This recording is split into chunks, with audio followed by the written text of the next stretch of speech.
How to resolve conflict in your relationship.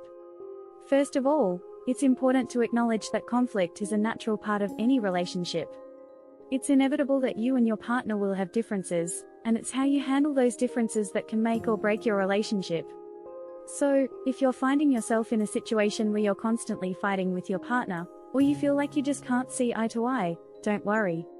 You're not alone, and there are steps you can take to resolve conflict in a healthy and loving way. Before we dive into those steps, I want to take a moment to address something that I think is really important. When it comes to resolving conflict, it's easy to get caught up in the details of the argument and forget about the bigger picture.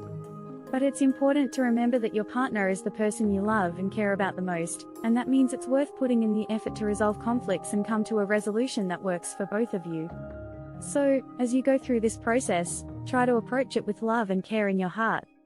Remember, you're on the same team, and you want to find a solution that works for both of you. Now, let's talk about some specific steps you can take to resolve conflict in your relationship. Step 1. Take a break. When you're in the middle of an argument, it can be easy to get caught up in the heat of the moment and say things that you don't really mean.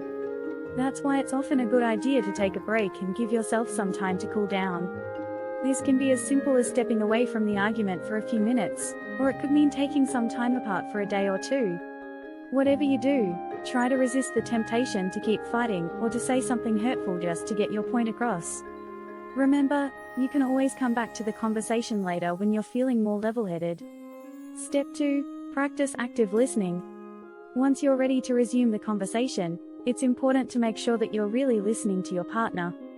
This means setting aside your own thoughts and opinions for a moment and focusing on what your partner is saying. Try to understand their perspective, even if you don't agree with it. This can be tough, but it's a crucial step in resolving conflict. If you're not sure you understand what your partner is saying, try repeating it back to them in your own words. This can help to ensure that you're on the same page and can help to prevent misunderstandings. Step 3. Communicate openly and honestly. When it comes to resolving conflict, it's important to be open and honest with your partner. This means being willing to share your thoughts and feelings, even if you're worried about how your partner will react. It's also important to be open to hearing your partner's thoughts and feelings, even if you don't agree with them. By being open and honest with each other, you can get to the root of the problem and come up with a resolution that works for both of you. Step 4. Find common ground. As you work to resolve the conflict, try to find common ground with your partner. This might mean compromising on certain issues or finding a solution that works for both of you. Remember, you don't have to agree on everything, but it's important to find a way to move forward and find a resolution that works for both of you. Step 5. Seek outside help if needed.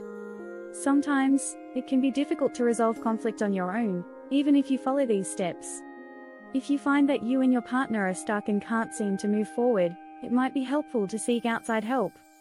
This could mean seeking the help of a therapist or counselor, or it could mean reaching out to trusted friends or family members for support.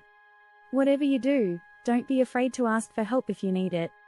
Remember, the most important thing is finding a resolution that works for both of you. Step 6. Apologize and make amends. If you or your partner have said or done something hurtful during the argument, it's important to take responsibility for your actions and apologize. This can be a difficult thing to do, but it's an important step in resolving conflict and moving forward. It's also important to make amends and show your partner that you're committed to rebuilding trust and improving the relationship. Step 7. Reflect and learn from the conflict. Once you've resolved the conflict, it's important to take some time to reflect on what happened and what you can learn from the experience. What caused the conflict in the first place? What could you have done differently? What can you do in the future to prevent similar conflicts from occurring?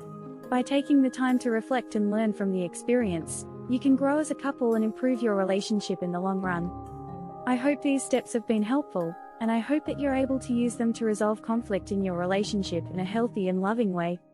Remember, conflict is a natural part of any relationship, and it's how you handle it that really matters.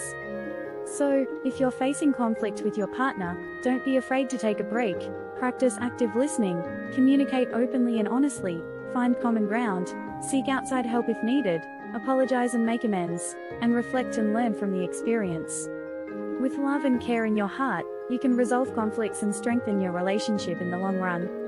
Thank you for watching today's video. I hope it's been helpful, and I hope you have a wonderful day. See you in the next video.